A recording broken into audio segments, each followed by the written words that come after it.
Hello students, myself Mohammad Saif from प्रेक्स institute Dinanagar.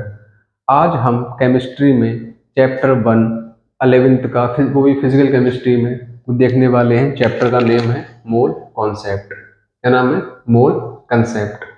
अब ये जो हमारी सीरीज चल रही है, इसमें हम वन शॉट में एक चैप्टर को डेली एक खत्म कर रहे हैं। तो उसमें केमिस्ट्री का वो भी हम क्लास 11th से शुरू कर रहे हैं और उसमें भी हम फिजिकल केमिस्ट्री का चैप्टर 1 ले रहे हैं। क्या नाम है उसका?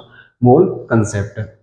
तो इस हम सीरीज के अंदर देखेंगे कौन कौन से इंपॉर्टेंट टॉपिक्स है और सबसे ज़्यादा जो वेटेज है और किस किस टॉपिक से सबसे ज़्यादा क्वेश्चंस आते हैं उन्हीं को हम डिस्कस करेंगे और जो इंपॉर्टेंट टॉपिक्स हैं उन्हीं को डिस्कस करेंगे। तो मोल कॉन्सेप्ट में सबसे पहली बात आती है इसमें कि एटॉमिक मास की बात आती है। क्या आती है? Atomic mass. अब ये एटॉमिक मास क्या होता है? तो एटॉमिक मास की अगर बात आती है, एटॉमिक मास का मतलब होता है मास ऑफ एन एटम। क्या होता है इसका? Mass of an atom. कि एक एटम का मास कितना होगा उसी को हम क्या बोलते हैं? Atomic mass. अब एटम क्या होता है सभी लोग जानते हैं कि सबसे स्मॉलेस्ट यूनिट होती है जो कि रिएक्शन में पार्टिसिपेट करती है। अगर हम इसकी यूनिट की बात करें, इसकी एटॉमिक मास की यूनिट क्या होती है इसकी? ए एम यू से डिनोट करते हैं। किससे डिनोट करते हैं हम? ए एम यू से डिनोट करते हैं हम। ठीक है, एटॉमिक मास।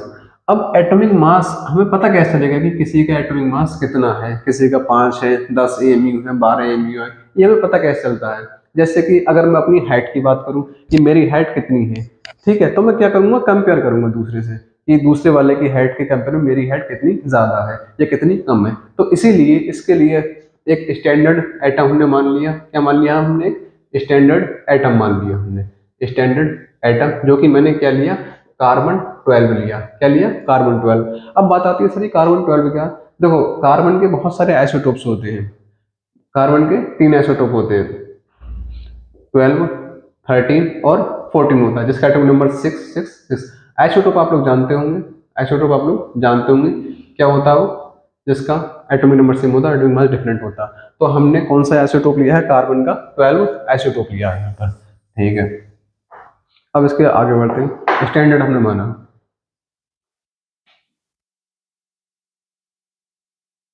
तो इसका 1/12 part of mass of carbon 12।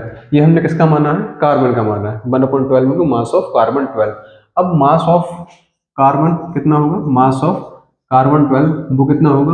वो होगा आपका 1.99 इंटू 10⁻⁻³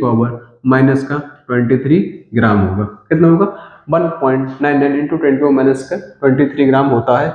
तो अगर मैं यहाँ से उसको निकालूं 1/12 इंटू मास ऑफ, कितना था? मास ऑफ कार्बन 12 जो कि कितना आएगा? 1/12 इंटू मास ऑफ, मैंने ये निकाला है, इसकी वैल्यू रख दूंगा 1.99 इंटू 10⁻⁻⁻ग्राम, जो कि सॉल्व करने पर आएगा आपका 1.66 इंटू 10⁻⁻24 ग्राम आएगा। और कुछ इसको 1.6 इंटू 10⁻⁻24 ग्राम को मैं बोल सकता हूँ क्या? ये 1/Na भी बोल सकता हूँ। क्या बोल सकता हूँ? 1/Na। और Na आप सभी लोग जानते हैं, Na का मतलब क्या होता है? एवोगैड्रो नंबर होता है। ये क्या होता है आपका? अवोगैड्रो नंबर होता है। अवोगैड्रो नंबर होता है आपका, जिसकी वैल्यू 6.022 इंटू 10⁻23 होती है। एवोगैड्रो नंबर होता है, ये कांस्टेंट होता है जिसकी वैल्यू 6.022 इंटू 10⁻23 होती है। ये काफी इंपॉर्टेंट है और ये आपके क्वेश्चंस में आएगा, बार बार आएगा। ठीक है, तो हमने यहाँ से देख लिया कि एटॉमिक मास क्या है आपका, इसकी यूनिट क्या होती है? एक एएमयू। जो ये है 1/12 इंटू मास ऑफ कार्बन 12, इसी को हम क्या बोल देते हैं? ए एम यू बोल देते हैं। क्या बोल देते हैं हम? ए एम यू बोल देते हैं, एटॉमिक मास यूनिट बोल देते हैं। ये बताता क्या है? एटॉमिक मास बताता क्या? Atomic mass is a number. Atomic mass is a number. ये एक नंबर है जो कि which tells that which tells that how many times how many times how many times an atom of an element is heavier than 1/12 into mass of carbon 12 कि कोई भी मेरा atom, ठीक है, कोई मेरा एटम कितने टाइम्स हैवियर है मेरे 1.12 to mass of carbon 12 atom से, यही मेरा क्या बताता है, आपका एटॉमिक मास बताता है। यही क्या बताता है, मेरा एटॉमिक मास बताता है। ठीक है, आगे बढ़ते हैं। तो मैं इसे एटॉमिक मास ना कह करके मैं क्या कह सकता हूँ, क्या इसको रिलेटिव एटॉमिक मास कह सकता हूँ, क्या कह सकता हूँ इसको, रिलेटिव एटॉमिक मास। तो इसकी जगह पर एटॉमिक मास, क्योंकि हम इसके रिलेटिव में देख रहे हैं, किसके रिलेटिव में है, कार्बन 12 के आइसोटोप के रिलेटिव में, तो उसको मैं इसके अलावा हम क्या कह सकते हैं, रिलेटिव एटॉमिक मास भी बोल सकते हैं। क्या बोल सकते हैं, रिलेटिव एटॉमिक मास भी बोल सकते हैं, कोई प्रॉब्लम नहीं है। ठीक है, आगे बढ़ते हैं। तो ये हो गया, और इसी को हमने पूरे को क्या बोल दिया था, एएमयू बोल दिया था। तो लेट सपोज, जैसे कि मुझे क्या चाहिए, मास ऑफ ऑक्सीजन चाहिए, क्या चाहिए, मास ऑफ ऑक्सीजन।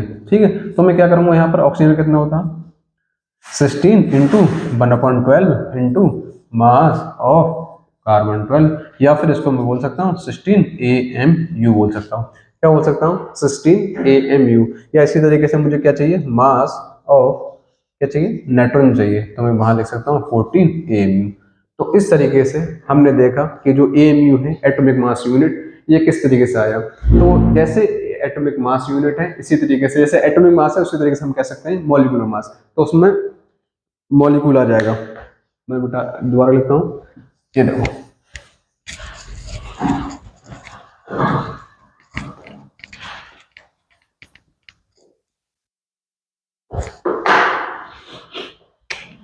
देखो जैसे एटॉमिक मास है, उसी तरीके से आपका मॉलिक्यूलर मास भी होगा। क्या होगा, मॉलिक्यूलर मास भी होगा। कुछ नहीं करना, सेम है, जैसे उसमें मास ऑफ एन एटम था, इसमें क्या हो जाएगा आपका, मास ऑफ एन मॉलिक्यूल हो जाएगा। बस क्या हो जाएगा, मास ऑफ एन मॉलिक्यूल हो जाएगा। जैसे कि एग्जांपल की बात करूं, अगर मैं, मेरे पास H2O है, क्या है मेरे पास, H2O, तो मैं यहाँ कह सकता हूँ कि इसका हाइड्रोजन का बंध होता है, और ये तुम्हारा कितना हो जाएगा, 18 AMU हो जाएगा।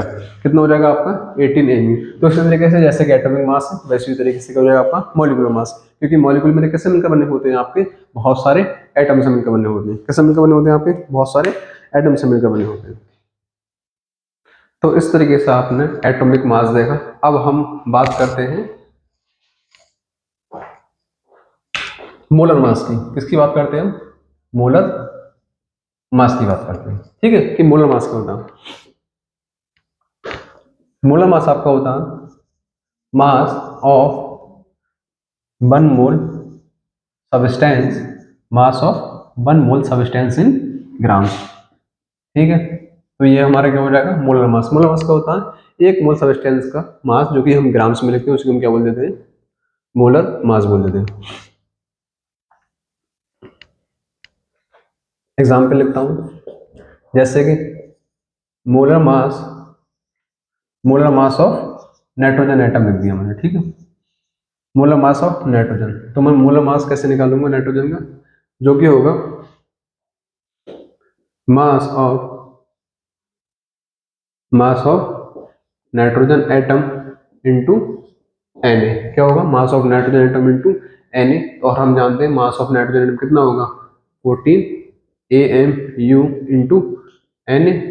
अब यहाँ से देखें, ये सब किस में चल रहा है आपका, ग्राम में, क्योंकि हम किस में निकालेंगे, ग्राम में, मोलर मास निकालना है। ठीक है, और इसका 14, और AMU को मैंने बताया था कि 1 AMU हम लिख सकते हैं क्या, 1/Na भी लिख सकते हैं। ठीक है, ये मैंने इससे पहले बताया था आपको। तो AMU की जगह पर मैंने कितना लिख दिया, 1/Na, और Na हमारे यहाँ से पहले से था, Na से Na कट जाएगा, कितना आएगा आपका, 14 ग्राम आएगा। कितना आएगा आपका, 14 ग्राम आएगा। तो इस तरीके से हम क्या निकाल सकते हैं, मोलर मास। ठीक है, या इसका दूसरा नाम भी हम बोल सकते हैं, इसको हम क्या कह सकते हैं, ग्राम एटॉमिक मास भी बोल सकते हैं। क्या, ग्राम एटॉमिक मास भी बोल सकते हैं। ठीक है, तो इसी तरीके से जैसे आपको करना कुछ नहीं है, जैसे मोलर मास आपको चाहिए, मोलर मास ऑफ ऑक्सीजन का चाहिए। ठीक है, तो हम क्या करेंगे, 8 2 जा कितना होता है, 16 AMU होता है ना, तो आप AMU की जगह पर आप क्या कर देंगे, सिर्फ और सिर्फ इसको हटाकर आप क्या कर देंगे, ग्राम लिख देंगे। यही होगा मेरा। ठीक है, तो यहाँ पर कोई प्रॉब्लम नहीं है। तो इस तरीके से हम क्या देख सकते हैं, मोलर मास देख सकते हैं। आगे बढ़ते हैं।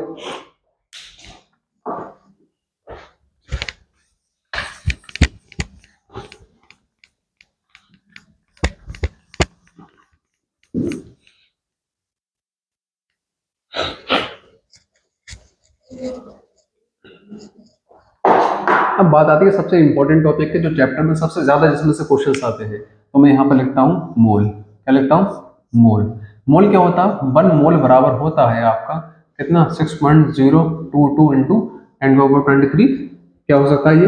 पार्टिकल्स हो सकते हैं मेरे, या फिर एटम हो सकते हैं, मोलिक्यूल हो सकते हैं, तो इस तरीके से हो सकते हैं। तो 1 एटम ये कोई एक नंबर है, ठीक है। 1 मोल के अंदर आपके कितने होंगे? 6.022 इंटू 10⁻23, या पार्टिकल्स हो सकते हैं आपके, एटम हो सकते हैं, या फिर आपके मोलिक्यूल हो सकते हैं, ठीक है। ये बहुत इंपॉर्टेंट, और इसी को मैंने क्या बोल दिया था? अवोगाड्रो नंबर बोल दिया था।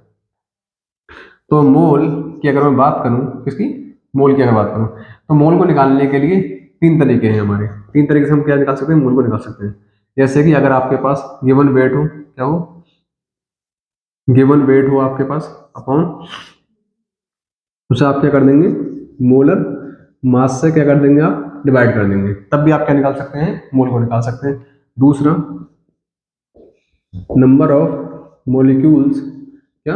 नंबर ऑफ मोलिक्यूल्स अपॉन, यहां पर क्या लिख सकता हूं मैं? यहां पर Na। अगर आपके पास गिवन वेट है तो आप उसे मोलर मास से डिवाइड कर देंगे, तो आप क्या आ जाएगा? आपका मोल आ जाएगा। अगर आपके पास नंबर ऑफ मॉलिक्यूल्स गिवन है, अगर आप उसे फिर आप Na से डिवाइड कर देंगे, तब भी आपका क्या आ जाएगा? मोल आ जाएगा, ठीक है। जैसे इसका एग्जाम्पल लिखा दूँ, एक एग्जाम्पल अगर मैं बात करूँ,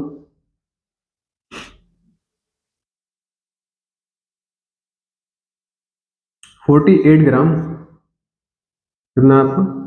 O2 है, ठीक है। 48 ग्राम O2 है। मुझसे कहा कि बताओ इसके मोल्स बताओ। तो मोल निकालने के लिए क्या करूंगा मैं? जो मेरे पास मास गिवन है, जो दिया हुआ है, वही मेरे पास क्या गिवन मास है, 48। और ऑक्सीजन का कितना होता है? एक ऑक्सीजन का 16 होता है, हमारे पास कितने हैं? 2। तो 16 टू 32, इसको डिवाइड कर देंगे आप, कितना आ जाएगा? 13 11 16 टू 32 और 16 3 48, तो कितना आ जाएगा? 3/2 मोल आ जाएंगे मेरे। क्या जाएंगे? 3/2 मोल, और मोल की यूनिट मोल ही होती है। तो इस तरीके से हम निकाल सकते हैं। क्या निकाल सकते हैं हम? इसका मोल से निकाल सकते हैं। अगर मेरे पास नंबर ऑफ मॉलिक्यूल्स गिवन होंगे तो मैं तब भी क्या निकाल लूंगा? Na से उसको डिवाइड करके तब भी क्या निकाल लूंगा? मैं मोल से निकाल लूंगा। तीसरी कंडीशन आती है एट STP। अब STP का मतलब क्या होता है? STP इसका मतलब होता है आपका स्टैंडर्ड, ठीक है। इसका मतलब होता है टेम्परेचर, और P का मतलब होता है प्रेशर। ये अगर आपके पास स्टैंडर्ड टेम्परेचर और प्रेशर की कंडीशंस गिवन है, तो आप किस तरीके से मोल्स को निकाल सकते हैं। तो यहाँ पर देखना, स्टैंडर्ड टेम्परेचर कितना होता है आपका? वो होता है 0 डिग्री सेल्सियस। और स्टैंडर्ड प्रेशर कितना होता है? 1 ATM होता है। कितना होता है आपका? 1 ATM होता है। अगर मैं 0 डिग्री सेल्सियस की बात करूँ, 0 डिग्री सेल्सियस को हम कन्वर्ट कर सकते हैं, कितना आएगा? 273 केल्विन। यही मेरा क्या है? स्टैंडर्ड टेम्परेचर है, ठीक है। तो इसमें कैसे निकालूंगा मैं? तो आइए देखते हैं।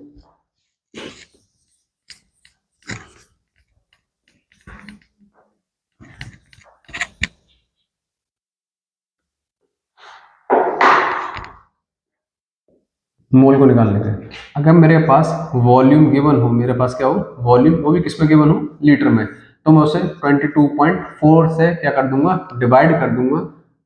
तो मेरा किस में आंसर आ जाएगा? ये आपका जो आपका निकलेगा क्या आएगा? मोल आ जाएंगे। अगर मेरे पास वॉल्यूम ml में गिवन हो, तो मैं क्या करूंगा? सिर्फ और सिर्फ उसे जैसे 22,400 से डिवाइड कर दूंगा। एक अपन के जब हमारे पास क्या होगा? STP होगा, स्टैंडर्ड टेम्परेचर प्रेशर। तो हम इन 3 तरीके से हम क्या निकाल सकते हैं? मोल्स को निकाल सकते हैं। रिसेंट ईयर्स में सबसे ज्यादा जो क्वेश्चंस हमारा मोल कॉन्सेप्ट पर चैप्टर पर देखने को मिले हैं, वो देखने को मिले हैं इस पर, मोल्स को निकालने के लिए 4 ऑप्शन दे दिए जाते हैं। उसमें से पूछा जाता है कि नंबर ऑफ मॉलिक्यूल्स किसमें ज्यादा होंगे, नंबर ऑफ एटम्स किसमें ज्यादा होंगे। तो एक मैं ऑप्शन एक आपको चेक करके दिखा देता हूँ। एक एग्जांपल लेते हैं जिसमें हम देखेंगे कि नंबर ऑफ मॉलिक्यूल्स या फिर नंबर ऑफ एटम्स किस तरीके से निकालते हैं, ठीक है। तो हाँ, उससे पहले एक और चीज डिफाइन कर देता हूँ मैं, एक उसके बाद एक क्वेश्चन करेंगे, है ना। एटॉमिसिटी क्या होती है ये बता देते हैं। ये है एटॉमिसिटी। अब एटॉमिसिटी क्या होती है? बहुत छोटी सी बात है। एटॉमिसिटी क्या होती है? Number of atoms in a molecule. एक मॉलिक्यूल के अंदर कितने नंबर ऑफ एटम्स है, उसी को हम क्या बोल देते हैं? एटॉमिसिटी बोल देते हैं। जैसे कि आपके पास CH4 है, ठीक, कितने एटम है, 4 हाइड्रोजन के एटम है और एक कार्बन का एटम है, तो टोटल कितने हो जाएंगे, 1 + 4 कितने हो जाएंगे आपके, 5 हो जाएंगे। और यही जो मेरी 5 होगी यही मेरी क्या कहलाएगी, एटॉमिसिटी कहलाएगी, यही क्या कहलाएगी मेरी एटॉमिसिटी।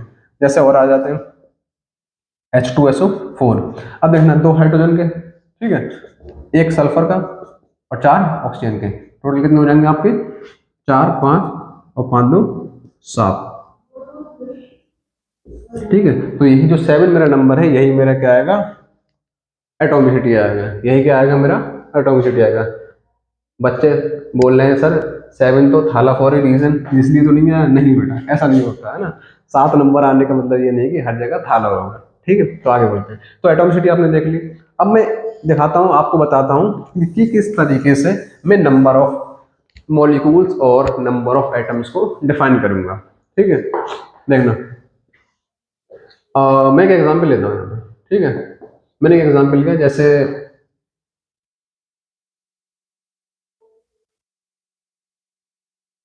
हाँ 48 ग्राम मैंने मीथेन ले लिया, क्या ले लिया, 48 ग्राम मीथेन ले लिया, ठीक है।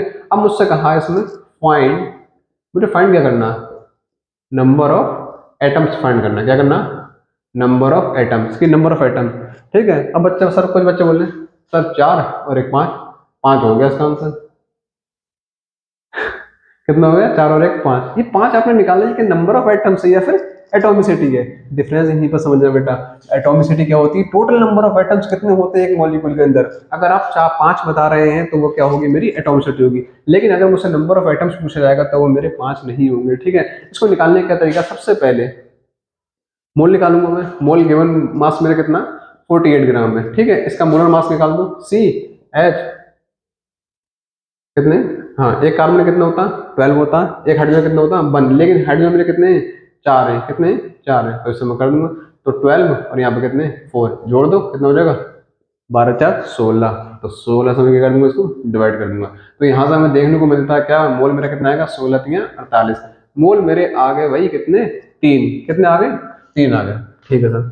इतना तो मैंने कर लिया सर, अब इसके आगे कैसे करूंगा मैं, मैंने आपको इससे पहले फॉर्मूला बताया था कि मोल, मोल क्या होता है आपका, वेट अपॉन मोलर मास, यही तो बताया, वेट अपॉन मोलर मास। और दूसरा क्या तरीका आपका, number of molecules, number of molecules upon क्या होगा आपका, यहाँ पर n होगा।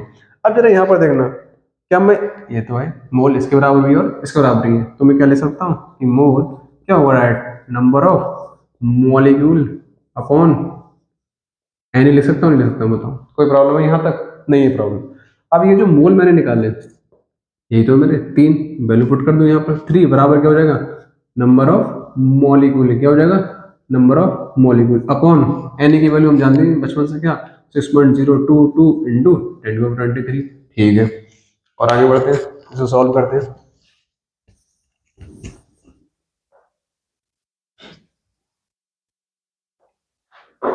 देखना यहाँ पर कितना है, ये जो यहाँ पर डिवाइड हो रहा है, यहाँ पर क्या हो जाएगा, मल्टीप्लाई हो जाएगा, तो 3 से मैं मल्टीप्लाई कर दूंगा, 6.022 इंटू 10⁻23, कितना आ जाएगा ये आपका, नंबर ऑफ मॉलिक्यूल आ जाएगा, क्या आ जाएगा आपका, नंबर ऑफ मॉलिक्यूल, ठीक है।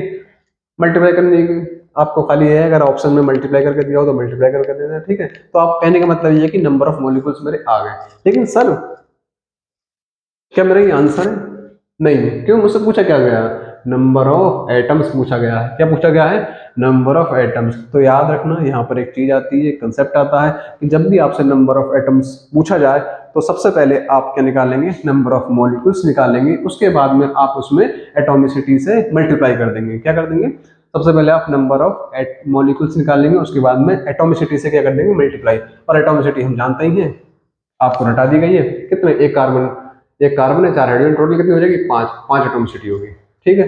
तो नंबर ऑफ एटम्स अगर मैं निकालूं यहाँ पर, नंबर ऑफ एटम्स अगर मैं निकालूं यहाँ पर, क्या आ जाएगा आपको यहाँ पर, atomicity into number of molecule, क्या आ जाएगा, atomicity into number of molecule.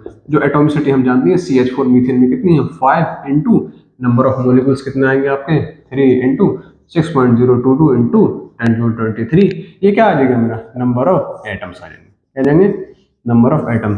तो आपको 4 ऑप्शन दिए होते हैं, 4 ऑप्शन गिवन होते हैं, उसमें से पूछते हैं सबसे ज्यादा नंबर ऑफ मॉलिक्यूल्स किसमें ज्यादा होंगे, या क्वेश्चन यही आ जाएगा नंबर ऑफ मोल्स किसमें ज्यादा होंगे। कई बार क्वेश्चन में आपको मोल्स गिवन होंगे और आपसे मोलर मास पूछ लिया जाएगा। तो इस तरीके से बेसिक से क्वेश्चन है, कई बार रिसेंट ईयर में पूछे गए हैं और आप इस तरीके से इसको निकाल सकते हैं। आई थिंक मुझे लगता है कोई प्रॉब्लम नहीं आनी चाहिए यहाँ तक। ठीक है, अब इसके आगे हम नेक्स्ट टॉपिक देखने वाले हैं। Let's move on our next topic, जो कि हम देखने वाले हैं एवरेज, देखने वाले हैं एवरेज एटॉमिक मास देखने वाले हैं। क्या देखने हैं? एवरेज एटॉमिक मास देखने वाले हैं। ठीक है, क्या देखने वाले? एवरेज एटॉमिक मास देखने वाले। कैसे निकालेंगे? ये बताया ही किस लिए गया है, ये आपके लिए वैलिड है, किसके लिए? आइसोटोप्स के लिए। किसके लिए है? आपके आइसोटोप्स के लिए। ठीक है, और आइसोटोप हम जानते ही क्या होता है, जिसका एटॉमिक नंबर सेम होता है और एटॉमिक मास डिफरेंट होता है। आगे बढ़ते हैं, ये बात सबको पता। कैसे निकालेंगे इसको? कैसे निकालेंगे इसको? सबसे पहले एटॉमिक मास ऑफ आइसोटोप, ठीक है, इनटू, ये क्या क्रॉस नहीं है, गलत नहीं है, इनटू मल्टीप्लाई परसेंटेज या फिर परसेंटेज अबंडेंस हम बोल सकते हैं यहाँ पर। अभी मैं बताऊंगा आपको कैसे करना है ना। प्लस एटॉमिक मास, आइसोटोप यहाँ पर कितना लिख देना? 1। ठीक है, कितना लिख देना? 1। एटॉमिक मास ऑफ आइसोटोप यहाँ कितना लिख देना? 2 इनटू परसेंटेज अबंडेंस। ठीक है, अपॉन में क्या कर देना? 100 से डिवाइड कर देना। ठीक है, देखना एग्जाम्पल में लिखता हूँ। सबसे इंपॉर्टेंट एग्जाम्पल से सब कुछ समझ आएगा आपको। एग्जाम्पल मैंने यहाँ पर कार्बन लिया, ठीक है, 6 12, यहाँ पर लगे 13। ठीक है, इसका जो परसेंटेज है गिवन है मुझे, परसेंटेज वो कितना? लगभग 60% है, और इससे कितना आपका 40%। ठीक है, ये मैं एग्जाम्पल दे रहा हूँ यहाँ पर। तो मुझसे कहा कि इसका एवरेज निकालो। क्या निकालो? इसका एवरेज निकालो। कैसे निकालेंगे हम? एवरेज एटॉमिक मास कितना है इसका? 12 है। ठीक है, इसका परसेंटेज कितना आपका? 60% है। ठीक है, प्लस दूसरे वाले का, क्योंकि आइसोटोप है, और दूसरे वाले का एटॉमिक मास कितना? 13 है। कितना? 13 है। मल्टीप्लाई कितना है? परसेंटेज कितना है इसका? 40% है। अपॉन में क्या कर दूंगा? डिवाइड। तो जो भी मेरा आंसर आएगा वही मेरा क्या होगा? एवरेज एटॉमिक मास होगा। क्या होगा? मेरा एवरेज एटॉमिक मास होगा। ठीक है, कोई प्रॉब्लम यहाँ पर नहीं है। आगे बढ़े।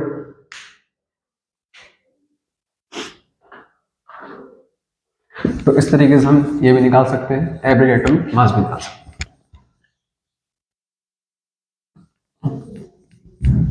और इसी से मिलता जुलता एक और टॉपिक है, अगर आपके पास क्वेश्चंस में परसेंटेज गिवन हो। ठीक है, क्या गिवन हो आपके पास? परसेंटेज गिवन हो। जैसे कि क्वेश्चन आ जाता है कई बार, जैसे आपके पास से कोई मॉलिक्यूलर फॉर्मूला गिवन है। क्या गिवन है? मॉलिक्यूलर फॉर्मूला, जिसके अंदर आपके कार्बन है, हाइड्रोजन है और ऑक्सीजन है। क्या है? कार्बन है, हाइड्रोजन, ऑक्सीजन। अब देखो कोई मॉलिक्यूलर फॉर्मूला इसमें सिर्फ और सिर्फ कार्बन, हाइड्रोजन और ऑक्सीजन है, तो टोटल ओवरऑल परसेंटेज कितना होगा? टोटल 100 होगा। ठीक है, तो जिसमें से मेरा कार्बन का जो परसेंटेज है वो गिवन है मुझे, क्वेश्चन में गिवन होगा आपका। ठीक है, कार्बन का परसेंटेज है मुझे गिवन है 24%। कितना गिवन है? 24%। और हाइड्रोजन का मेरे पास गिवन है कितना? 2%। कितना गिवन है? 2%। ठीक है, और ऑक्सीजन का कई बार नहीं गिवन होगा। 2 का गिवन है, तीसरे का हम निकाल सकते हैं। क्यों? तीनों का सम कितना होता है? 100 होता है। तो 24 और 24 प्लस 22 कितना हो जाएगा? 26। 100 में से उसको माइनस कर दो, कितना आ गई है? 4। यहाँ पे कितना आ जाएगा? 94 आ जाएगा। तो सॉरी 74 आ जाएगा। कितना आ जाएगा? 74। तो ऑक्सीजन का परसेंटेज कितना आ गया? 74%। तो क्वेश्चन में आपको ये डाटा गिवन होगा, आपसे कहा जाएगा कि इसका फॉर्मूला बताओ। क्या बताओ? इसका फॉर्मूला बताओ। कैसे करेंगे इसके लिए? सबसे पहले जो भी आपको परसेंटेज गिवन हो, ठीक है, उसको उसके एलिमेंट के मोलर मास से क्या कर देंगे? डिवाइड कर देंगे। जैसे यहाँ पर कितने से डिवाइड कर देंगे? कार्बन 12 होता है, हाइड्रोजन का 1 होता है, इसका 16 हो जाता है। जो भी आएगा डिवाइड करने पर, ठीक है, जो भी यहाँ पर 2 आएगा, यहाँ पर 2 आएगा, यहाँ पर 16 64 16 4 पॉइंट समथिंग आएगा, ठीक है। तो उनको नोट कर लेंगे, SSC2H2 और O4, लेट सपोज ये आया, ठीक है, आपका ये आया। उसके बाद क्या करेंगे, ये जो आया ये क्या है आपका मॉलिक्यूलर फार्मूला, ये क्या है आपका मॉलिक्यूलर फॉर्मूला, ठीक है। अगर मॉलिक्यूलर फार्मूला क्या होता है, जिसमें एग्जैक्ट नंबर ऑफ मेरे पास क्या होते हैं, एटम्स गिवन होते हैं। तो मॉलिक्यूलर फार्मूला से मैं क्या, अगर मैं इसको सिंपलेस्ट रेशियो, अगर मैं इसको पूरे इसको 2 से डिवाइड कर दूंगा, कितना आएगा, CHO2, यही तो आएगा। 2 से अगर मैं डिवाइड करूंगा तो ये वाला फार्मूला आएगा। जो सिंपलेस्ट रेशियो जो मेरा आएगा, ये तो एक्चुअल वाला है, अगर सिंपलेस्ट रेशियो में निकाल दूंगा उसको मैं क्या बोल देता हूँ, इंपेरिकल फार्मूला। क्या बोल देता हूँ, इंपेरिकल फार्मूला बोल देता हूँ। कोई दिक्कत नहीं है, क्या बोल देता हूँ मैं उसको, एम्पायरिकल फॉर्मूला बोल देता हूँ। तो यहाँ से हमने देखा कि आप क्या कर सकते हैं, मॉलिक्यूलर फार्मूला जिसमें क्या होते हैं, मेरे एग्जैक्ट नंबर ऑफ एटम्स होते हैं, क्या होते हैं, एग्जैक्ट नंबर ऑफ एटम्स होते हैं। और एम्पेरिकल फार्मूला में क्या होते हैं मेरे, एम्पेरिकल फार्मूला में क्या होते हैं मेरे, सिंपलेस्ट रेशियो होता है, क्या होता है, सिंपलेस्ट रेशियो। तो इस तरीके से कर सकते हैं। और अगर यहाँ पर एन की वैल्यू, एन होता है मेरा, वो होता है आपका जो बैलेंस होती है, जिसमें अगर मैं कितने से डिवाइड करा, ये मैं कैसे पता निकालूंगा, मैंने कितने से डिवाइड करा है, मैं कैसे पता निकालूंगा। जैसे मैंने यहाँ से 2 से डिवाइड करा पूरी क्वेश्चन को, ठीक है, तो एन क्या है, मैंने कितने नंबर से डिवाइड करा है, तो ये आएगा आपका molecular formula upon empirical formula mass, ठीक है, molecular formula mass upon empirical formula mass. तो यहाँ से जो मेरी एन आएगा उसको मल्टीप्लाई करके मैं क्या निकाल सकता हूँ, उससे मॉलिक्यूलर फार्मूला एम्पिरिकल फार्मूला निकाल सकता हूँ, ठीक है। तो इस तरीके से एम्पिरिकल फार्मूला देखा आपने, मॉलिक्यूलर फार्मूला देखा आपने,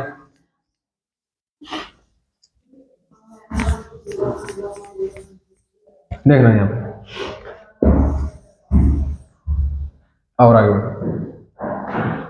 इसके बाद आता है आपका वेपर डेंसिटी, क्या आता है आपका, वेपर डेंसिटी आता है। अब वेपर डेंसिटी क्या होता है, ratio ratio density of gases upon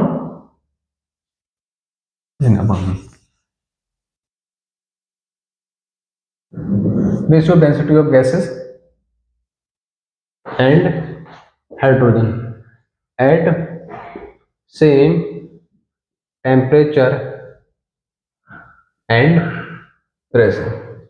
कोई दिक्कत है नहीं है, ठीक है। मतलब वही है कि गैसेस की डेंसिटी ऊपर लिखेंगे और हाइड्रोजन की डेंसिटी उसको डिवाइड कर देंगे, जो भी मेरा आएगा वही क्या आ जाएगा मेरा वेपर डेंसिटी। तो उसको वेपर डेंसिटी नहीं कह के क्या बोल सकता हूँ, रिलेटिव वेपर डेंसिटी बोल सकता हूँ, ठीक है। जैसे कि इसमें सबसे इंपॉर्टेंट जो कंसेप्ट है वो आपको याद रखना, जो आपका मॉलिक्यूलर वेट होता है, ठीक है, मॉलिक्यूलर वेट बोल दो, मॉलिक्यूलर मास होता है, वो क्या होता है, 2 इंटू वेपर डेंसिटी होता है, ये इंपॉर्टेंट सबसे, ठीक है। कई बार क्वेश्चन में अगर आपको वेपर डेंसिटी गिवन होती है तो आप उसे 2 से अगर मल्टीप्लाई कर देंगे तो आपका क्या आ जाएगा, मॉलिक्यूलर मास आ जाएगा, क्या आ जाएगा आपका मॉलिक्यूलर मास आ जाएगा, ठीक है।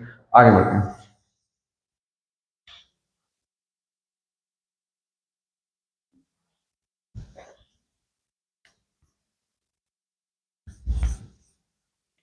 ये भी आपने देख लिया, इक्विवेलेंट वेट देख लिया, सॉरी आपने क्या देखा, वेपर डेंसिटी देख लिया, क्या देख लिया, वेपर डेंसिटी, यहाँ तक कोई दिक्कत नहीं है। इंपेरिकल फार्मूला देख लिया आपने, मॉलिक्यूलर फार्मूला देख लिया आपने, ठीक है, क्या रिलेशन होता है इंपेरिकल फार्मूला और मॉलिक्यूलर फार्मूला आपने वो भी देख लिया। अब हम बात करते हैं अपने नेक्स्ट टॉपिक को बढ़ते हैं, जो कि है हमारा क्या, इक्विवेलेंट वेट है, क्या है हमारा इक्विवेलेंट वेट, क्या है इक्विवेलेंट वेट। ये होता क्या, इक्विवेलेंट वेट क्या होता है मेरा, ये होता है आपका मॉलिक्यूलर वेट अपॉन, क्या होता है molecular weight upon valency factor होता है, क्या होता है molecular weight upon valency factor होता है। अब बात आती है वैलेंसी फैक्टर क्या होता है, मॉलिक्यूलर वेट तो हम जानते हैं सबको, ठीक है, ये क्या होता है आपका वैलेंसी, ठीक है, या वैलेंसी की अगर मैं बात करूं तो ये क्या होती है मेरी कंबाइनिंग कंबाइनिंग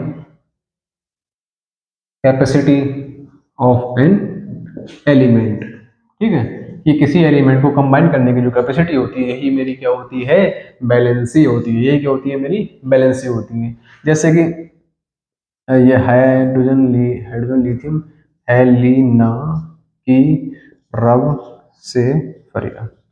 ये सारे मेटल हैं, ठीक है, सारे मेटल हैं जो भी हमारी क्या करते हैं, एक एक इलेक्ट्रॉन को सब लूज करते हैं, क्या करते हैं, एक एक इलेक्ट्रॉन को लूज करते हैं और इनर्ट गैस बना लेते हैं। तो सबकी जितनी भी वैलेंसी, इन सबकी वैलेंसी जो होगी वो कितनी होगी, आपकी वैलेंसी फैक्टर कितना होगा, आपका 1 होगा। इसी तरीके से आपका जो होगा बेटा मांगे कार स्कूटर, है ना, बाप राजी, ये क्या आपके एल्कलाइन अर्थ मेटल है। तो सारे के सारे कितने, 2 इलेक्ट्रॉन्स को सारे के सारे डोनेट करेंगे, तो उनकी यहाँ से जो वैलेंसी होगी वो आपकी कितनी हो जाएगी, 2 हो जाएगी, ठीक है। तो इस तरीके से मैं निकाल सकता हूँ, क्या क्या निकाल सकता हूँ मैं यहाँ पर, इक्विवेलेंट वेट। जैसे एग्जाम्पल अगर मैं बात करूँ कि मुझे सोडियम का इक्विवेलेंट वेट निकालना, फाइंड क्या निकालना मुझे, फाइंड इक्विवेलेंट वेट और क्या किसका निकालना, सोडियम का निकालना। कैसे निकालना, सोडियम का। तो क्या करना मुझे, सर को सर क्या करना, यहाँ पर लिख दूंगा मैं, इक्विवेलेंट वेट बराबर क्या होगा आपका, molecular weight upon valency factor. और मॉलिक्यूलर वेट हम जानते हैं ना सब, ये बताना पड़ेगा, बचपन से पढ़ते हुए ये वाली बात। सोडियम कितना होता है 23 और बैलेंसी फैक्टर कितना होता है 1, तो इसका जो इक्विवेलेंट वेट आ जाएगा वो भी कितना आ जाएगा आपका 23 आ जाएगा। कितना आ जाएगा 23। तो आसान है, कर सकते हैं। जैसे एल्यूमिनियम की बात करूं मैं यहाँ पर, इसकी बात करूं, एल्यूमिनियम की बात करूं, ठीक है, एल्यूमिनियम का इक्विवेलेंट वेट Pw लिख दिया मैंने डायरेक्ट, सॉरी EQ वेट लिख दिया मैंने। इक्विवेलेंट क्या होगा, मॉलिक्यूलर वेट कितना होता है एल्यूमिनियम का, कितना होता है 26 होता है, कितना होता है 26।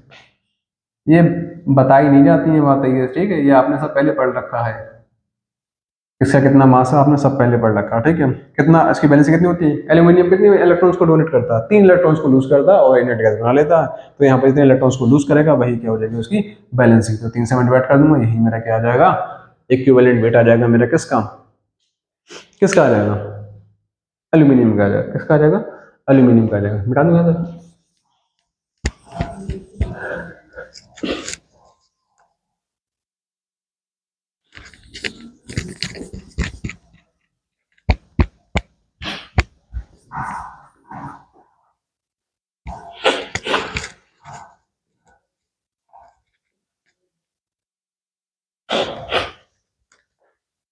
ठीक है।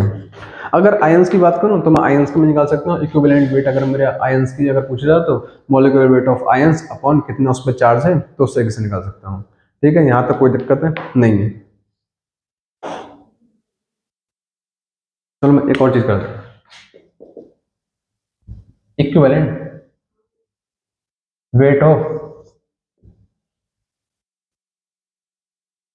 एसिड या फिर बेस क्या होगा, मॉलिक्यूलर वेट क्या होगा, मॉलिक्यूलर वेट अपॉन एसिड है तो उसकी बेसिसिटी, बेस है तो उसकी एसिडिटी, ये हो सकता है, ठीक है। अगर मैं आयंस की बात करूं, इक्विवेलेंट वेट ऑफ आयन, उसमें क्या होगा, पूरा वही molecular mass, molecular weight upon charge, ठीक है, चार्ज ऑफ कैटायन या फिर एनायन। और कैटायन आयन तो आप बचपन से जानते हैं, अगर किसी ने लूज करा कोई इलेक्ट्रॉन तो वो क्या बना लेता है, कैटायन बना लेता।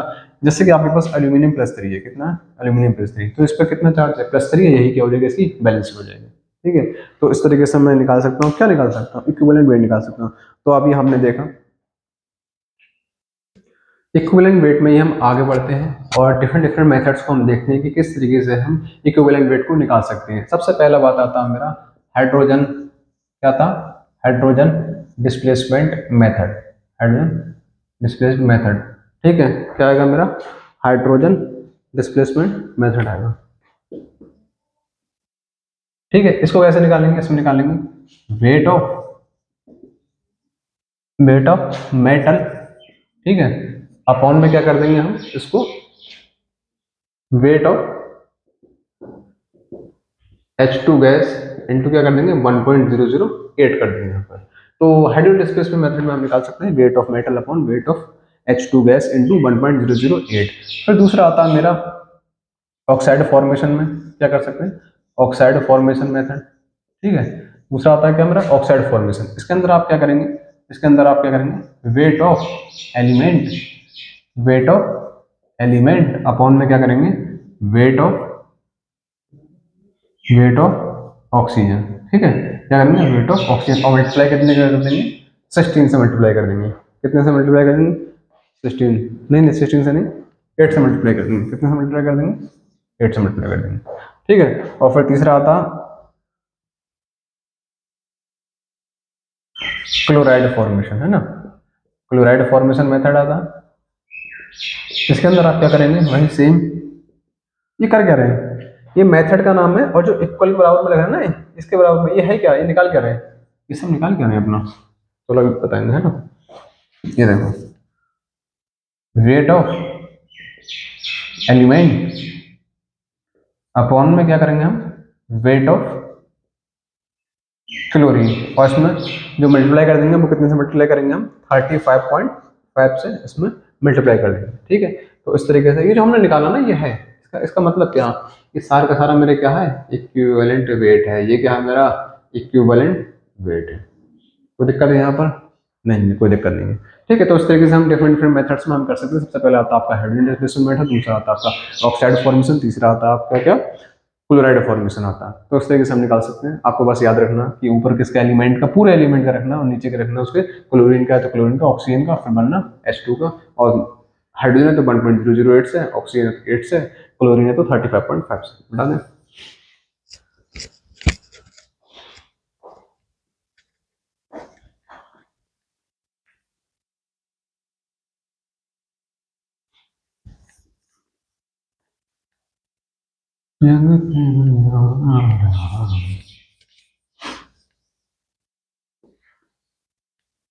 चलो भाई आगे बढ़ते हैं, है ना। इसके आगे हम देखते हैं एक और टॉपिक है जिसमें हम देखते हैं क्या, percentage mass percentage of N, ठीक है। मास परसेंटेज हम देखते हैं, क्या देखते हैं हम इसमें, मास परसेंटेज देखते हैं।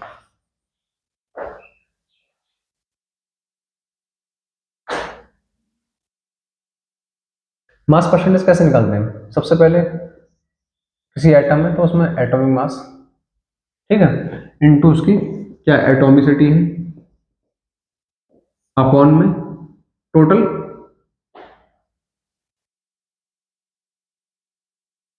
पूरे मॉलिक्यूल का मास, ठीक है।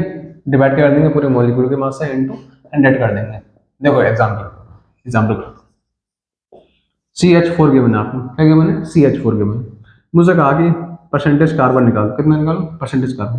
क्या करूंगा, कार्बन एटॉमिक मास कितना होता है 12, एटॉमिसिटी कितनी है इसकी 1 है, क्योंकि कार्बन मेरे पास 1 है, अपॉन में क्या करूंगा, पूरे मॉलिक्यूल मास से इसका मॉलिक्यूल मास कितना होगा, 6 दूनी 12, 4 16, ठीक है। 16 से डिवाइड कर दूंगा इंटू 100, क्या 4 25 समझा, 4 चक 16, 4 3 12, 25 3 75 आ गया, कितना आ गया 75%, ठीक है।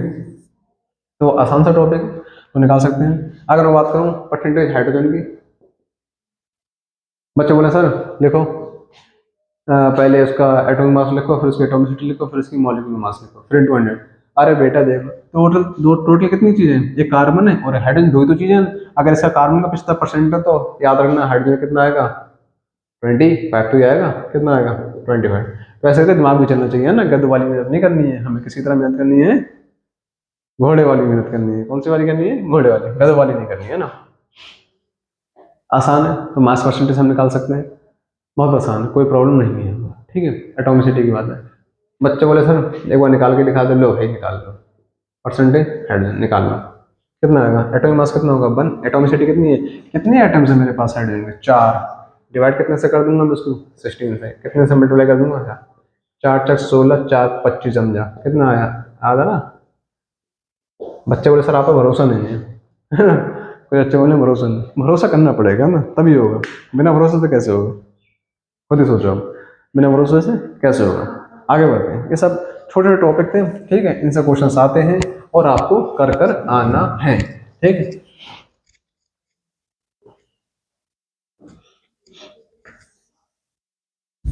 और आगे बढ़ते हैं। अब सबसे इम्पोर्टेंट एक चीज आती है स्टाइक्योमेट्रिक कोफिशिएंट या स्टाइक्योमेट्री, उसमें अंदर लिमिटिंग एजेंट और एंड अदर बहुत सारी चीजें आती है, ठीक है।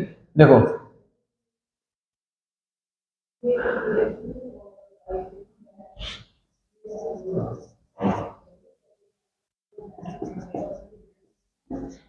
स्टाइकोमेट्री, है ना।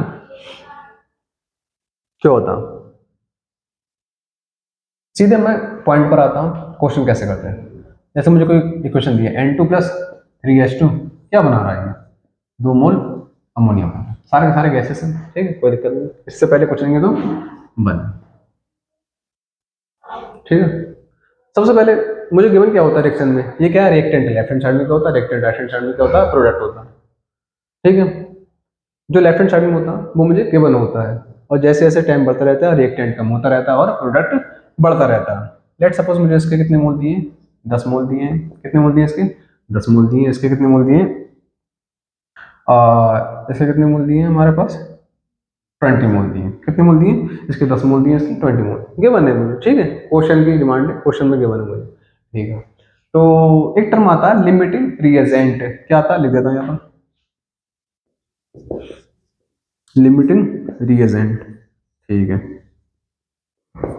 जो ये है ना 1 3, इससे पहले 2, ये होता क्या है, 1 3 2, ये होता क्या है, ये होता आपका स्टाइक्योमेट्रिक, स्टाइक्योमेट्रिक क्या होता आपका कोफिशिएंट होता है, क्या होता है, ये होता आपका स्टाइक्योमेट्रिक कोफिशिएंट होता है। जो हम बोलते हैं ना 1 3 2, ये सब होता क्या आपका स्टाइक्योमेट्रिक कोफिशिएंट होता है ना। लेट सपोज मुझे ये 10 मोल गिवन है और यहाँ पर इसका 20 मोल गिवन है।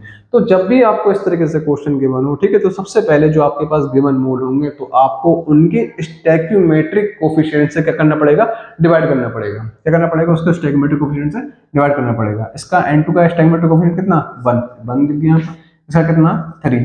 अब देखेंगे यहाँ पर कितना आएगा 1, और यहाँ पर कितना आया समथिंग 6.6 आएगा, है ना, 6.6 आएगा, यहाँ पर 10 आएगा। तो देखने से हमें क्या पता चल रहा है, कौन सी वैल्यू बड़ी है, तो सर ये तो बच्चा फर्स्ट क्लास का ही बच्चा बता जाएगा कि 6.6 क्या है हमारा छोटा है, और ये वाले 10 वैल्यू मेरी क्या है बड़ी है। जो वैल्यू मेरी छोटी है ये चेक करने के लिए होता है ना, जो वैल्यू मेरी छोटी आती है वही मेरा क्या हो जाता है, लिमिटिंग रिएजेंट हो जाता है, वही मेरा क्या हो जाता है, लिमिटिंग रिएजेंट हो जाता है। अब शायद इसको समझ में आ गया होगा ना।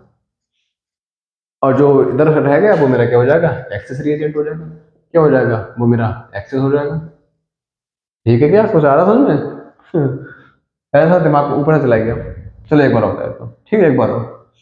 सबसे पहले कोई इक्वेशन मुझे गिवन है N2+3H2 क्या है, 22 मोल अमोनिया है, ठीक है। N2 के मोल मुझे 10 गिवन है, H2 के मोल मुझे 20 गिवन है, ये मैंने लिए नहीं, ये मैंने गिवन है मुझे, ठीक है, कितने गिवन है मुझे। तो सबसे पहले मैं क्या करूंगा, जो मेरे पास गिवन मोल्स होंगे, बच्चे बोले सर ये क्यों गिवन नहीं है, अरे बेटा रिएक्शन स्टार्ट हुई है ना, तो रिएक्शन स्टार्ट होगी तो प्रोडक्ट तो बाद में बनेगा, प्रोडक्ट बाद, इनिशियली प्रोडक्ट गिवन नहीं होगा ना, प्रोडक्ट को हमें बनाना है ना कि हमें प्रोडक्ट गिवन होगा। तो इसलिए यहाँ पर कोई नहीं होगा, ठीक है, ज्यादा दिमाग नहीं लगाना। 10 मोल है, 20 मोल है, तो उसको मैंने क्या करा, उनके उस स्टैइक्योमेट्रिक कोफिशिएंट से क्या कर दिया, डिवाइड कर दिया। जैसे यहाँ पर 10 मोल थे, इसके स्टैइक्योमेट्रिक कितना है 1, तो 10 को मैंने 1 से डिवाइड कर दिया। H2 का स्टैइक्योमेट्रिक कोफिशिएंट कितना 3, तो 20 को मैंने 3 से डिवाइड कर दिया, यहाँ पे कितना आएगा 6.6, यहाँ पर कितना आएगा 10 आएगा। तो जो वैल्यू छोटी होगी, ठीक है, जो वैल्यू स्मॉल होगी वही मेरी क्या हो जाएगी, लिमिटिंग रिएजेंट की तरह काम करेगी, वही मेरी क्या करेगी, लिमिटिंग रिएजेंट की तरह काम करेगी। और लिमिटिंग रिएजेंट क्या होता है, जो रिएक्शन में पूरा पूरा क्या हो जाता है, खत्म हो जाता है, रिएक्शन में क्या हो जाता है, पूरा पूरा खत्म हो जाता है। देखना यहाँ पर, ये तो मैंने चेक करने के लिए लिया था यहाँ पे, है ना, ये खाली मैं जो वैल्यू लिखता हूँ ना, ये सिर्फ चेक करने के लिए कौन सा लिमिटिंग रिएजेंट है। अब आपको पता चल गया लिमिटिंग रिएजेंट कौन सा है और कौन सा एक्सेस है, ठीक है। और मैंने बताया जो लिमिटिंग होता है वो पूरा पूरा खत्म हो जाता है। तो यहाँ से 20 में से 20 मोल चले जाएंगे, जाहिर सी बात है ना, 20 में से 20 मोल चले जाएंगे। बच्चे बोले सर तो 10 में से 10 चले जाएंगे, नहीं बचेगा क्या फिर, है ना, बचेगा क्या। तो देखना यहाँ पर 3 में से, देखना यहाँ पर 3 में से 20 गए, है ना, तो स्टोइकोमेट्रिक कोएफिशिएंट कितना 3, 3 में से कितने गए 20, एक में से कितने जाएंगे 20/3, एक में से कितने जाएंगे 20/3, और यहाँ पर कितने हैं 1 तो ये, यहाँ पर कितना 1, तो यहाँ से कितने जाएंगे 20/3 जाएंगे, यहाँ से कितने जाएंगे 20/3। 3 में से 20 जा रहे हैं, एक में से 20/3 जा रहे हैं, तो दो में कितने बनेंगे, 2 से मल्टीप्लाई कर दो, 2 से कितने, 2 में कितने बनेंगे 2 से मल्टीप्लाई कर दो। तो यहाँ देखना तो हो जाए 4, 40/3 कितना आ जाएगा 40/3, तो यहाँ पर कितने बनेंगे 40/3 बनेंगे। बहुत इंपॉर्टेंट है, ठीक है। सबसे ज्यादा जो क्वेश्चंस आपको देखने को मिलेंगे वो आपको स्टैक्योमेट्री और लिमिटिंग रीजन से क्वेश्चन आपको देखने को मिलेंगे। सबसे पहले क्वेश्चन के मैंने सबसे पहले हमें पहचानना है कि कौन सा लिमिटिंग रीजेंट है, और जो लिमिटिंग रीजेंट है उसको पूरा पूरा खत्म कर देना है, फिर उसमें देखना है उसके कोएफिशिएंट से कितने जा रहे हैं, फिर ऐसे ऐसे जाना। हमसे क्वेश्चन पूछता क्या है, कई बार तो डायरेक्ट पूछ लेगा कौन सा लिमिटिंग रीजेंट है, तो आसान सी बात है, नॉर्मल कर देंगे, ठीक है। दूसरा, इतने मोल मेरे बने, ठीक है, इतने मोल बने। अब मुझसे पूछा है कि अमोनिया का वेट बता दो, क्या बता दो, अमोनिया का वेट बता दो। और हम जानते हैं ये क्या है मेरे, मोल तो ही है, ये क्या है मेरे, मोल। और हम जानते हैं क्या, मोल बराबर क्या होता है, given weight upon molar mass, क्या होता है, given weight upon molar mass होता है। और जो मेरा मोल है वो कितना, 40/3 है, कितना, 40/3। गिवन वेट कितना है मेरा, मुझे निकालना है, कितना मास इसका बनेगा, ठीक है। क्वेश्चन यही आता है कि कितना मास बनेगा इसका, मोलर मास, अमोनिया का मोलर मास कितना होता है, यहाँ से देख लो, NH3। एक नाइट्रोजन कितना होता है, 14। एक हाइड्रोजन कितना होता है, 1। कितने, 3। कितना आएगा, 14। यहाँ पर कितना रहेगा, 3। 14 और 3 17, कितना रहेगा, 17। तो मैंने यहाँ पर कितना लिख दिया, 17 लिख दिया, है ना। अब देखना, ये डिवाइड यहाँ का मल्टीप्लाई हो जाएगा, 40, इसको लो 40, है ना, 40 इंटू 17 बड़े 3 बराबर कितना रहेगा, वेट। ये जो मेरा आया ना, ये इतने ग्राम, इतने ग्राम मेरा अमोनिया का फॉर्मेशन होगा, कितने ग्राम होगा, जो मेरा आंसर है ना। तो इस तरीके से अगर क्वेश्चंस आपके आएंगे तो आप क्या कर सकते हैं, कर सकते हैं। बहुत आसान सा क्वेश्चन था, कोई प्रॉब्लम है, एक मैं और करके दिखा देता हूँ आपको, है ना, मिटा दे।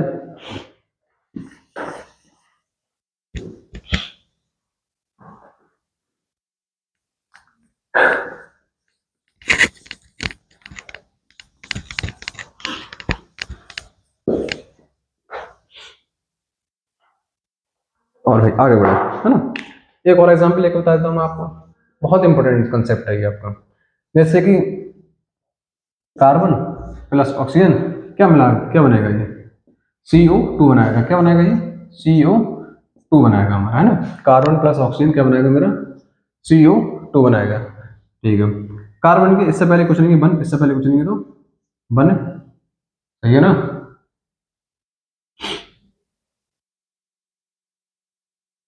और इससे पहले कुछ नहीं है, तो इससे पहले भी बनी हो।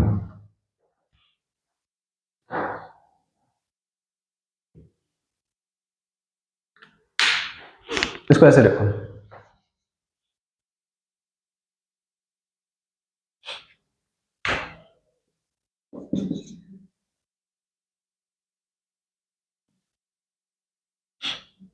दो कार्बन, दो नहीं, चार ऑक्सीजन, दो ऑक्सीजन, हाँ एक ही बात है, ठीक है, कोई प्रॉब्लम नहीं है, बोले हमें।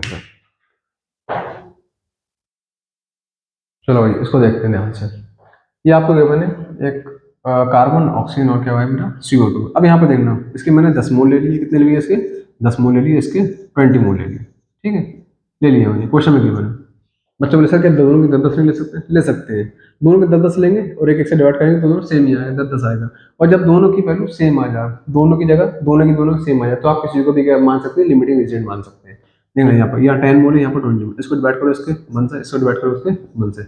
यहाँ पर कितना आएगा, 10 आएगा, यहाँ पर कितना आएगा, 20। वैल्यू छोटी कौन सी है, ये वाली। तो ये कार्बन है मेरा, क्या कहलाएगा, लिमिटिंग रिएजेंट कहलाएगा, क्या कहलाएगा, लिमिटिंग रिएजेंट। और ये O2 है मेरा, क्या कहलाएगा, एक्सिस रीजेंट कहलाएगा, क्या कहलाएगा, एक्सिस रीजेंट कहलाएगा। कोई दिक्कत यहाँ पे नहीं है, आगे बढ़े, चलो। ये 10 है, ये 20 है, ये LR है, वो तुम्हारा क्या, एक्सिस रीजेंट है। अब यहाँ से हम देखेंगे, ये तो चेक करने के लिए बताता हूँ यहाँ पर आपको सिर्फ देखना। और जो लिमिटिंग होता है वो पूरा पूरा क्या हो जाता है, खत्म हो जाता है। तो यहाँ 10 थे, यहाँ 10 खत्म हो जाएंगे, ठीक है। और एक में 10 जा रहे हैं, एक में 10, यहाँ पर भी तो बने, एक में 10, तो यहाँ से भी कितने जाएंगे, 10 जाएंगे। एक में 10 जा रहे हैं तो एक में 10 बनेंगे भी, तो एक में 10 मोल बनेंगे। तो CO2 के कितने मोल बनेंगे, 10 मोल बनेंगे। तो इस तरीके से हम क्या कर सकते हैं, क्वेश्चंस को सॉल्व कर सकते हैं। तो यहाँ पर हमने देखा स्टैक्योमेट्रिक और स्टैक्योमेट्रिक कोएफिशिएंट, और ये क्वेश्चन बहुत ज्यादा बार आ चुके हैं, इस तरीके के क्वेश्चन, ठीक है, आते रहते हैं। आगे बढ़े, अब हम कुछ चीजें देखने वाले हैं, आगे बढ़े, चलिए भाई।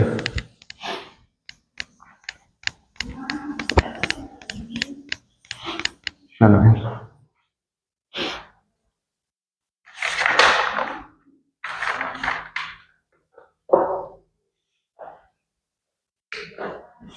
अब बिल्कुल लास्ट हम चलते हैं अपने टॉपिक के, ठीक है, बिल्कुल लास्ट। ज़्यादातर मोस्टली जो क्वेश्चंस आने वाले जितने भी कंसेप्ट थे, जो भी क्वेश्चंस आ सकते थे, वो सारे इसमें कवर्ड हो जाएंगे आपके।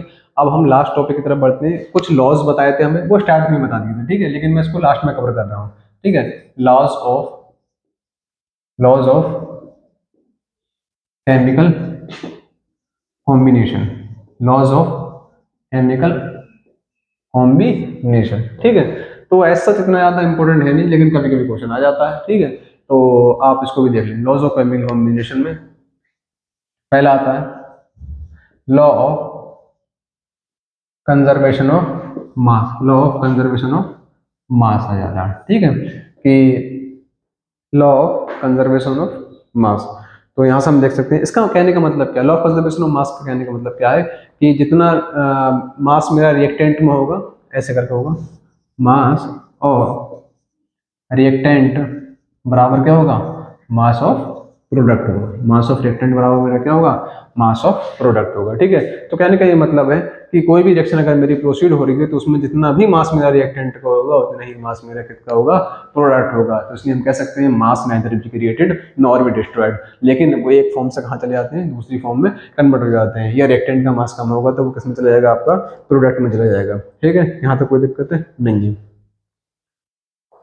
है। जैसा एग्जाम्पल लिखूँ मैं, H2 प्लस Cl2 क्या बन जाएगा, 2HCl बन जाएगा। क्या बन जाएगा, 2HCl। देखना यहाँ पर हाइड्रोजन कितना, दो, क्योंकि एक हाइड्रोजन का बन है, तो कितने आइटम मेरे, दो। यहाँ पर कितना होगा, एक का 35.5, कितने मेरे, दो, जोड़ दो, कितना हो जाएगा, 71। ये 2 है, ये 71 है। यहाँ पर देखना टोटल कितना हो गया रिएक्टेंट का, टोटल जोड़ दो, 73 ग्राम हुआ, नहीं हुआ, ठीक है। इसका देखना, एक हाइड्रोजन का, सॉरी एक क्लोरीन का 35.5 है ना, एक हाइड्रोजन का 1 और जोड़ दें, कितना हो जाएगा ये 36.5 है ना। इसको कितने हैं मेरे, दो मॉलिक्यूल, कितने, दो, दो से मल्टीप्लाई कर दो इसको, इंटू टू, 5 दूनी 10, 6 दूनी 12, 13 का 3, 1 कैरी, 3 दूनी 4, 7, कितना आ गया, 73 ग्राम आएगा। तो हमेशा ये वैलिड है, ठीक है। तभी लॉज बनते कम है, जब वो हमेशा वैलिड होते, तभी हम इसको क्या बोलते हैं, लॉ बोलते हैं, ठीक है। तो मैं कह सकता हूँ यहाँ पर लॉ ऑफ कंजर्वेशन ऑफ मास में मैं बोल सकता हूँ कि जितना मेरा रिएक्टेंट का मास होगा, उतना ही मेरा प्रोडक्ट का मास भी होगा। जितना मेरा रिएक्टेंट का मास होगा, उतना ही मेरा किसका मास होगा, प्रोडक्ट का मास होगा, ठीक है। ये दिया किसने था, ये लॉ किसने दिया था, वाई लवॉइजर। किसने दिया था, लवॉइजर ने दिया था। किसने दिया था, लवॉइजर ने दिया था। इसके बाद में हम एक और लॉ देखेंगे, उसका नाम है क्या, लॉ ऑफ डेफिनेट प्रोपोर्शन। क्या बोलेंगे हम, लॉ ऑफ डेफिनेट, याद रखना, लॉ ऑफ कंजर्वेशन मास किसने दिया था, लवॉइजर ने दिया था।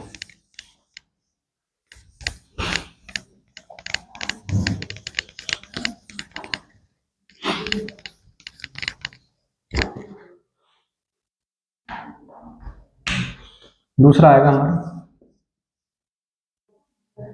लॉ ऑफ डेफिनेट प्रोपोर्शन,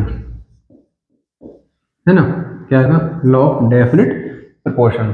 तो इसमें हम देखेंगे लॉ ऑफ डेफिनेट प्रोपोर्शन का मतलब क्या होता है, कि जैसे एग्जाम्पल लेता हूँ ना, बाई, ये दिया किसने था, फ्रॉस्ट ने दिया था, है ना। किसने दिया था, ये फ्रॉस्ट ने दिया था। इसका कहने का मतलब क्या है, जैसे मैं एग्जाम्पल लूँ, मैंने पानी लिया, है ना, मैंने पानी लिया H2O, इसका मास कितना, दो, इसका मास कितना, 8 दूनी 16, है ना, या 1:8।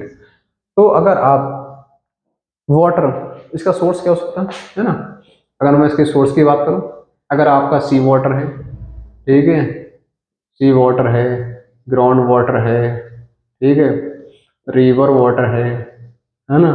बच्चों के साथ बिस्लरी लिख दो, लो है ना, बिस्लरी का पानी है। अगर आप कहीं से भी लेते हैं, ठीक है, कोई भी अपना वाटर कहीं से भी लेते हैं, सी से लेते हैं, ग्राउंड से लेते हैं, रिवर से लेते हैं, कहीं से भी लेते हैं ना, ट्रेन से ले रहे हैं, कुएं से लेते हैं, कहीं से भी अगर आप पानी ले रहे हैं, तो उसके अंदर आप देखेंगे तो उसमें फिक्स्ड नंबर ऑफ हाइड्रोजन और ऑक्सीजन के मॉलिक्यूल होंगे। क्या होंगे, या जो उनका रेशियो होगा, उनके मासेस का जो रेशियो होगा, चाहे आप पानी कहीं से भी लेते हैं, उनके जो मासेस का रेशियो होगा वो कितना होगा, हमेशा 1:8 होगा। कितना होगा, 1:8 होगा, ठीक है। तो यही बताया लॉ ऑफ डेफिनेट प्रोपोर्शन है। तो इसमें हमने देखा पूरे चैप्टर यहाँ पर आकर समाप्त होता, खत्म होता हमारा, ठीक है।